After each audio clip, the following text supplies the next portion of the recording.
Thank you very much for joining us today. Well, thank you for having me. 2 words, how's business? It's good, it's good. I mean, you said it, the opportunity is just massive.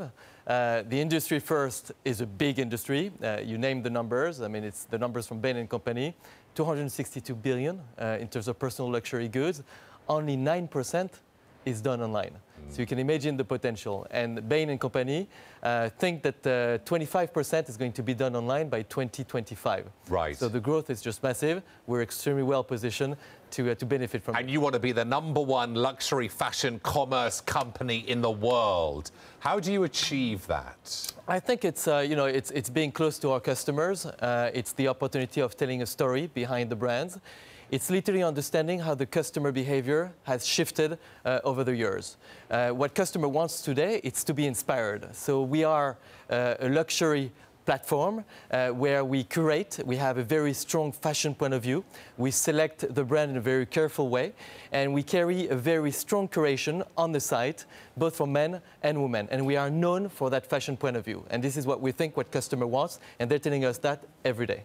Ulric, you have competitors. I guess one of the earlier competitors, Net-a-Porter, and then there's obviously also now Farfetch, and Moda Operandi is another one. How do you differentiate Matches Fashion so that it might stay in business? Yeah, I think it's, look, we have a very different offering. First, we are in business since about 30 years, so we have very strong brand relationship. We have an offer which is very different. You've named some of the players out there.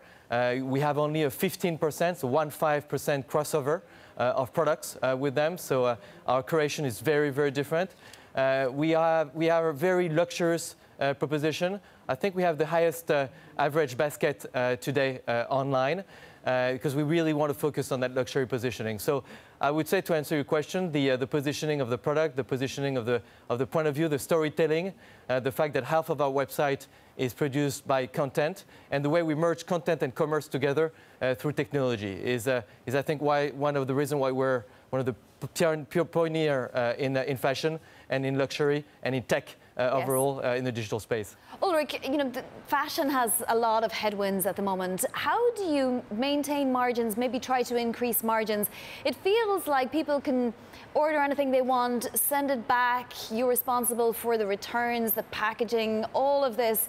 You also have to do the marketing, and even Amazon is finding it very difficult to make money on clothing. How do you do it? So we don't find it difficult. We think it's, look, the opportunity is great. I think when you talk about Amazon, I think you talk more about mainstream fashion. We're in a complete different world here. You're talking about luxury fashion. Headwinds, I think it's not necessarily the case. If you look at the results of Kering, that was beautiful results. LVMH is doing very well as well. So there's an opportunity out there for that customers who's really looking for that luxury position. You talked about returns. We love returns. We want to make sure that we make it easy for the customer. And in reality, when you make it easy for the customer, they come back. So the loyalty, that loyalty of customer is really important. On matchesfashion.com, 65% of our business is done on existing customer. If you look at our top customers, our top 5% customers, we have a retention rate of 97%.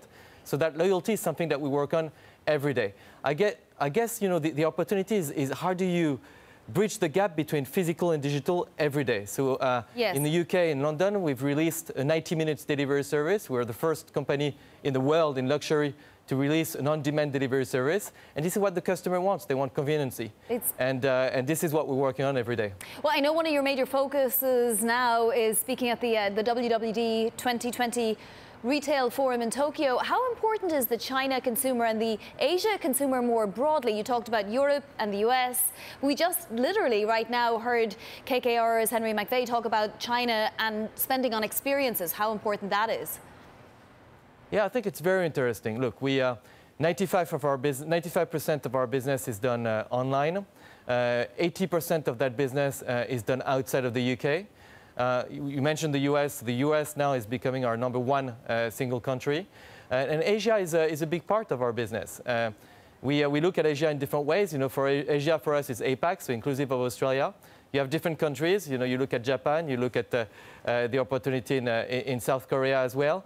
China, for now, is a small part of our business. In reality, we do more business in South Korea, we do more business in Asia, we do more business in Thailand and so forth. But Asia is very strategic. Now, one of the reasons is because the customer behavior is really interesting there. We have a lot of millennials, a lot of those customers that are more streetwear oriented, that are looking for those pieces that can make a statement, and they use a lot of the social network. So it's really interesting because the way you interact with that customer helped build that global offering that we're working on every day. What about the possibility of an IPO? We're talking about Farfetch looking at it, although Farfetch has said that those reports are false, that it's not. Will you down the road, are you? Look, I'm obviously not going to comment on this. I think we're focused on our execution every day. We're doing very well, and we have a good momentum behind us, and that's what my focus on. What's your valuation now? I'm not going to comment on this. Nearly. You've got to throw those little grenades in there. Good to see you, Ulric. Very good. Thank you very much. Thank you.